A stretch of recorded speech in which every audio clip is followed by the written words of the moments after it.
오늘은 2007년 정부의 부실평가 방지 대책에 따라 감정평가에 대한 사전점검 시스템으로서 한국감정평가협회 내에서 설치 운영되고 있는 감정평가심사위원회 위원장님이신 이경도 감정평가사님과 인터뷰하는 시간을 가져볼까 합니다.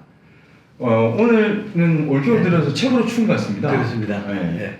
그래서 그동안 뭐 어떻게 지내셨는지요? 예, 잘 지내고 있습니다. 아이고, 네. 월수금은 협회에 나와서 네. 심사실에 와서 근무를 하고 네. 또 화목은 사무실에서 근무하고 있는 두 집사님하고 그러니까요.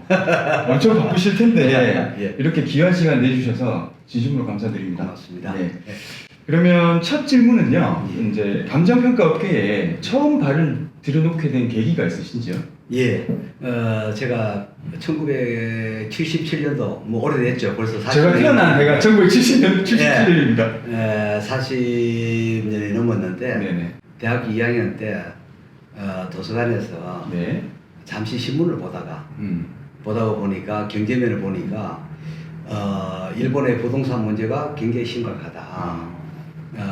아마 1970년에 오사카 그 엑스포가 열렸을 거예요. 그 이후에 일본 경제의 발달함을 따라서 부동산 문제가 도쿄뿐 아니고 주요 도시를 중심으로 해서 굉장히 큰 문제가 되고 있다.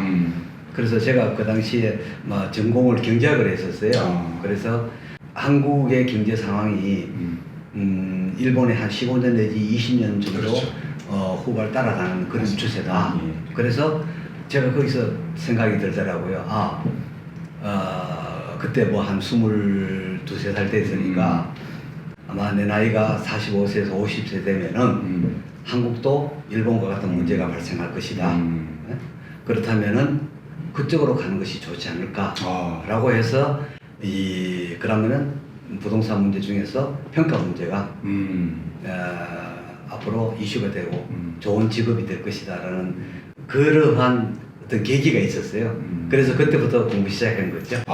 예. 오래되셨구나. 정말 어깨 대선배십니다. 예. 그러면 근 30년 넘게 이렇게 외길을 걸어오시는 동안 많은 에피소드가 있었을 텐데요. 그 중에 뭐 가장 기억에 남는 일이라든지 보람을 느낀 업무가 있었다면 한 말씀 해주실까요? 제가 그 대일감정원에 대표이사를 한 4년 했습니다. 네네. 그러면서 우리 평가 업계도 국내뿐 아니고 이제 세계적인 종합부동산 회사로 가야 된다. 그래서 중국하고 일본의 산유평가법인 중국의 종합평고유한공사 그다음에 홍콩의 콜리어스 인터내셔널 하고 그 콜리어스 인터내셔널은 세계적인 아마 5대 그 종합부동산 회사일 겁니다. 거기하고 각각 업무 제휴를 했습니다. 업무 제휴를 하고 또 실제로 중국에 가서 중국의 북경에 그 상업용지 하고 아파트를 중국 평가사들하고 같이 평가를 했습니다.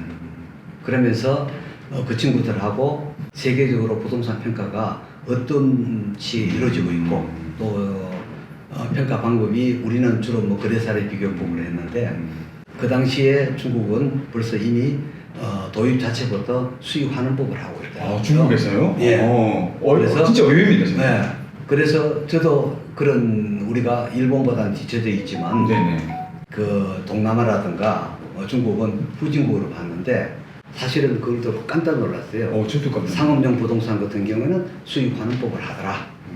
그래서 그런 부분이 굉장히 놀랐고 또 그리고 나중에 또 그 몽골에 가서 몽골 평가협회하고 회의를 가질 경우가 있었어요. 그래서 거기 가니까 몽골의 평가사님들, 특히 여자 평가사님들이 저한테 한 열 몇 명이 모여 질문을 하더라고요. 네. 그래서 한국에는 수익 환원법을 수익 가격을 어떻게 내느냐. 네. 그래서 표준지 같은 게 어떻게 하느냐 이런 식으로 그 한국의 그 평가 제도에 대해서 물어보는 그런 경우가 있더라고요. 그래서 그 당시에 제가 심사위원장을 했었는데 그 당시에도 그래서 뭐 그런 부분에서 상당히 또 보람을 느끼고 있었고 또 외국 평가사들하고 뭐 심지어 영국 평가사들하고 또 제가 영국 왕립 자격이 있어요. 그러시구나. MRIC에서 MRIC RIC였는데 그 인터뷰도 하고 그래 하면서 세계적인 부동산 그 평가의 추세가 어떻게 가고 있는지 그래서 그런 부분을 우리 후배들한테 수습하는 평가사들이라든가 후배 평가사들한테 그런 부분을 얘기해 줄 수 있다는 거. 그런 부분에서 업계에 조금이라도 기여할 수 있는 계기가 되었지 않느냐. 그게 보람입니다. 어떻게 보면 후배들이 조금 더 글로벌하게 예. 사고도 하고 진출을 할 수 있도록 어떻게 보면 교두보를 열어줬다는 점이 어떻게 보면 그런 점이 되겠네요. 아마 그 평가 법인 중에서 외국 법인하고 아직도 저들이 업무 제휴를 하고 있습니다. 아직까지 유지가 되고 있습니다. 그래서 또 실제로 저 같은 경우에는 아까 말씀드린 대로 중국 평가 법인하고 공동 작업을 했고 또 홍콩에서 평가 의뢰를 받아가지고 평가해 본 적도 있고 또 필리핀에 가서도 제가 우리 신혼여행 많이 가는 세부에 가서 사탕수수밭도 평가해보고 그렇게 외국에 가서 중국에서 평가해보고 평가해본 경험이 있는데 그러한 경험이 어떻게 보면은 아까 말씀드린 대로 그 세계화락하는 과정 중에 저도 조금 일찍이 참여를 했다. 그렇게 이제 그게 이제 보람입니다. 세 번째는 우리가 이 사실 심사위원회가 감정 평가를 평가한다 라고 할 수 있는 이 감정평가위원회 수장을 맡고 계시는데요. 이 심사제도의 도입 배경과 목적에 대해서 한번 말씀 부탁드리겠습니다. 사실은 우리가 평가를 평가한다기보다는 우리가 뭐 심사실에 보면은 스크린 내지 미국에서 말하는 리뷰 정도가 아니겠느냐. 그렇게 정의를 하면 될 것 같고요. 좋은 표현인 것 같습니다. 그런 정의 자체가. 그래서 전문가가 기본적으로 전문가가 평가한 것을 우리가 다시 평가한다는 것은 조금은 과한 표현이고 리뷰한다 내지 스크린한다. 또 우리말로 하면은 적절한 표현인지 모르지만 같이 한번 검토해본다. 그렇죠. 그런 개념을 세우는 것이 더욱 좋을 것 같고요. 이 심사제도가 이제 도입된 게 제가 알기로는 2007년. 2007년도인데 결정적인 계기가 된 것은 2007, 8년 정도 돼가지고 감사원에서 대대적인 감사를 한 적이 있습니다. 아마 그 감사 끝에 뭐 태산명동 설필이라고 별 내용이 없었지만은 어쨌거나 간에 그래서 그렇게 대규모로 조사를 하고 하니까 국토부에서 주무관청인 관리기관인 국토부에서 협회에서 이 부분을 관리해야 되지 않겠느냐. 중요한 부분, 사회적으로 문제가 된다거나 공정성이 특히 중요한 부분에 대해서는 심사를 해야 되지 않느냐라는 문제가 대두됐어요. 거기서 시작됐다고 볼 수 있겠습니다.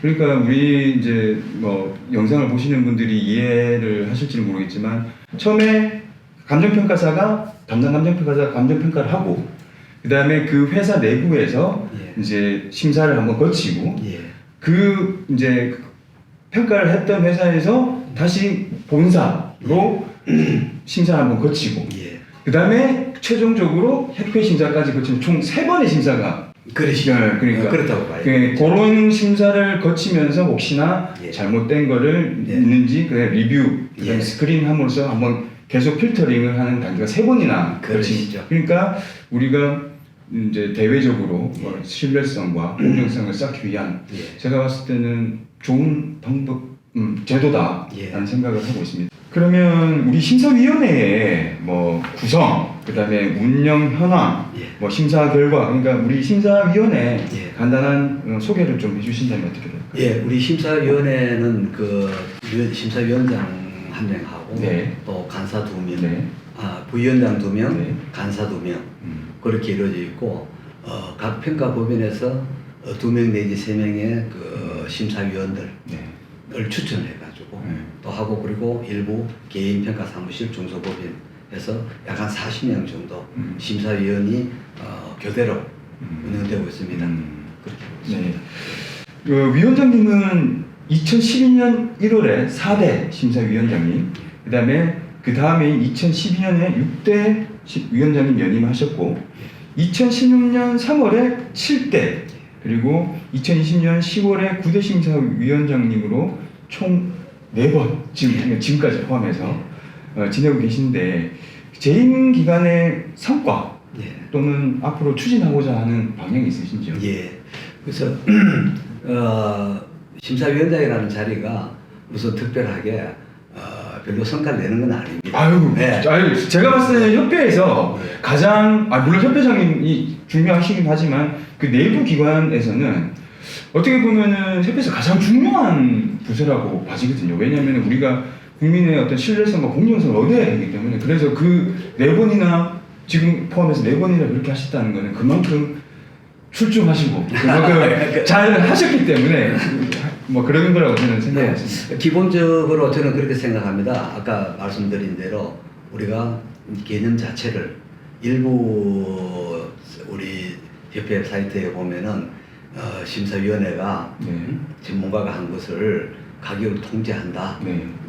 예를 들어서 사업시행자 쪽에서 그렇죠. 내지 정부 쪽에서 가격을 통제하는 수단이다. 전문가가 했는 부분에 대해서 어떻게 통제를 하냐 하는데 제가 모두의 이 개념부터 말씀을 드리면서 청교부터 말씀을 드렸는데 리뷰하는 것이고 그렇죠. 스크린하는 것이고 또 같이 연구하는 것이다. 그래서 감정서의 작성 그리고 뭐 가령 예를 들어 세부적으로 들어가면 비교 편지 선정에 오류가 있는지 또 시점 수정에 오류가 있는지 또 개별 요인의 이 지역 요인의 개별 요인 합리적인지 그 밖에 있는 산정에 있어서 사례 선정이라든가 과정이 적절한지 그러한 부분을 같이 검토하는 겁니다. 그래서 그렇죠. 저는 오히려 30년간 이 업계에서 사실은 지금의 사업들이 그 뭐 사업 인정고시라든지 이런 것들이 너무 복잡다단하게 그렇게 가 있는데 사실은 우리 젊은 평가사님들이나 현업에 계시는 분들이 사실 놓치고 있는 부분이 있을 수가 있거든요. 근데 그런 놓치고 있는 부분들을 경력이 많으신 우리 업계 선배님들이 이렇게 꼼꼼히 한 번 더 체크해 준다는 것 자체가 저는 아주 좋은 제도고 그게 실수와 사고를 미연에 방지할 수 있는 아주 좋은 제도라고 생각합니다. 또 그리고 경우에 따라서는 국민들이나 그럼요. 또 소유자들이나 또 사업 시행자나 이해관계 있는 사람들이 협회의 심사를 하면 그친다. 나 혼자 내 개인 의견으로 한 것이 아니고 심사를 하면 그친다 하면은 이 공정성에 대해서 더 신뢰를 주지 않느냐 라는 생각이 들고 지금 말씀하신 대로 우리가 법률 검토라든가 그리고 통상적인 합리적인 요인 비교라든가 그런 부분에 대해서 말씀드린 대로 같이 연구를 해본다. 지금까지 경험을 볼 때 꼭 심사위원이 만든 건 아니지만 내 생각은 이러한데 우리 평가사님과 조금 다르다. 이 부분은 다시 한번 제거해 보면 어떻게 되느냐.